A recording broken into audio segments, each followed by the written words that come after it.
Ready, be ready, start. We shall now examine the decision in Roop Singh Supra on which practically the whole of the argument on behalf of the claimants were rested. On examining the facts, it is found that was a case which related to a claim by a third party. In claims by a third party, there cannot be much doubt that once the liability of the owner is found, the insurance company is liable to indemnify the owner to any defense that may be available to it under section 149 within bracket 2 of the act.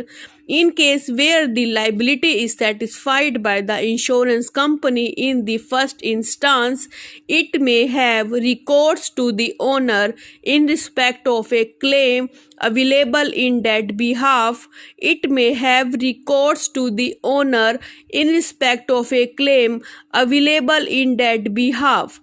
Full stop. Roop Singh Supra was a case where the insurance company raised a defense that the owner has permitted the vehicle to be driven by a driver who really had no license and the driving license produced by him was a fake one.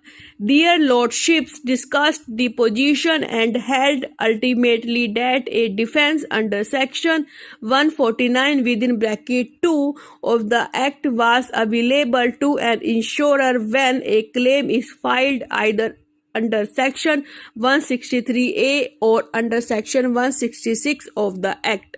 The breach of a policy condition has to be proved to have been committed by the insured for avoiding liability by the insurer. Mere absence of production of fake or invalid driving license or disqualification of the driver for driving at the relevant time are not in themselves defenses available to the insurer against either the insured or the third party. The insurance company, to avoid liability, must not only establish the available defense raised in the proceeding concerned, but must also establish breach on the part of the owner of the vehicle, for which the burden of proof would rest with the insurance company. Full stop. New para.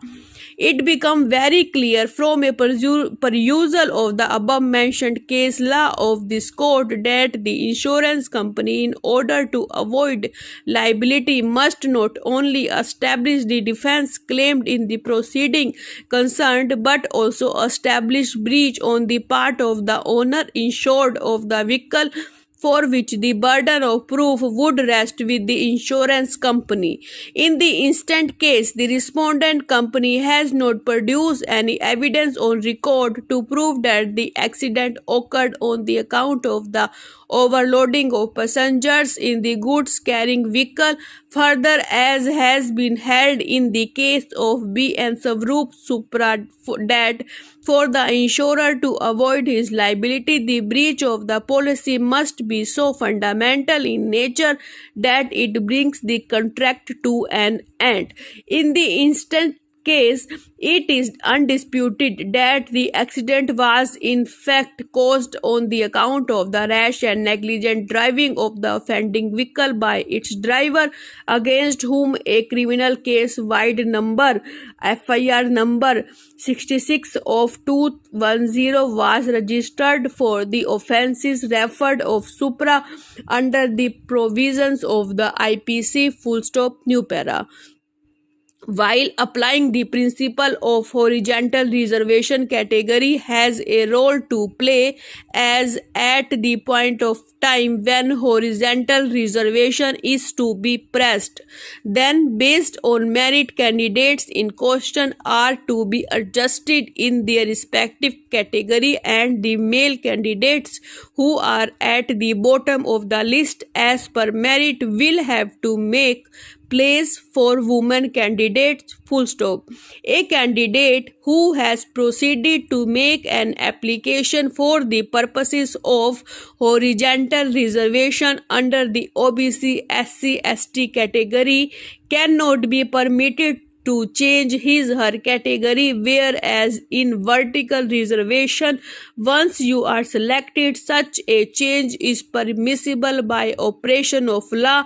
And in view of this, one such is the factual situation that is so emerging that all the candidates, once they have specified their category in reference of special reservation, then they have to be adjusted in their respective category, and the reserve category candidate cannot ask for placement against whom category by claiming that they have higher merit, in as much as only in the matter of vertical reservation merit has a role to play wherein the list is finalized, but at the point of time when for providing horizontal reservation adjustment is to be made, then various adjustments is required to be done as per the formula and has been approved and ratified by the apex court, that in the matter of horizontal reservation adjustment would be made by making appropriate placement in appropriate categories.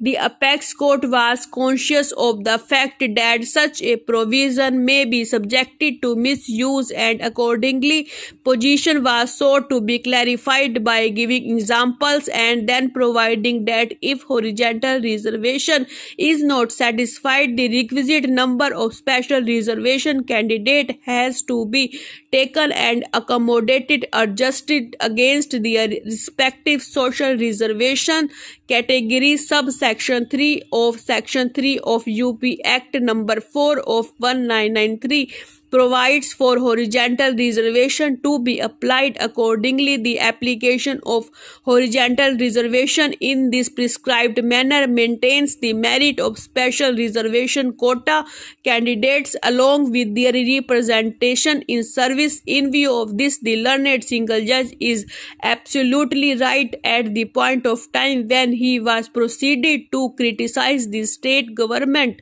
for taking such a stand and for adhering to a procedure that was not at all prescribed in law and thus crossing the limit of reservation of 50%. In view of this, the order passed by the learned single judge does not deserve interference on this aspect of the matter. Full stop. New para. We have already noted the judgment of the apex court in the case of Ashok Kumar Supra, wherein the concept of horizontal reservation as to whether it is a case of overall reservation or it is a case of horizontal reservation has been discussed and elaborated in detail. The way and manner in which horizontal reservation is to be implemented and given effect to has also been dealt with in detail so that it does not proceed to cross 50% limit that has been provided for the reserved candidates in question. Full stop. New para. In the present appeal, the insurance company has challenged the award only on the ground that the compensation awarded to the claimants in excessive and arbitrary, and the rate of interest awarded by the tribunal, that is 8% per annum calculated from the date of filing of the claim petition, is also arbitrary. Full stop. It was argued by the counsel for the appellant that in column 6 of the claim petition, the claimant has stated the income of the deceased to be rupees 15,000 per annum, and therefore the tribunal had acted arbitrarily in determining the compensation on the basis of a notional income of rupees 20,000 per month. It was also argued by the learned counsel for the appellant that the deceased was a bachelor, and therefore while determining the multiplication, 50% should have been deducted as personal expenses from the notional income of the deceased, and the tribunal had erred in deducting only 1/3 as personal expenses of the deceased. It was argued that in view of the aforesaid, the award of the tribunal is liable to be modified by reducing the compensation payable to the claimant. Full stop. New para. Rebutting the argument of the counsel for the appellant, the counsel for the claimant has argued that the income of the deceased was stated to be rupees 15,000 per annum, column 6 of the claim petition, on the basis of the notional income provided in paragraph 6 of the second schedule. Full stop. Thank you.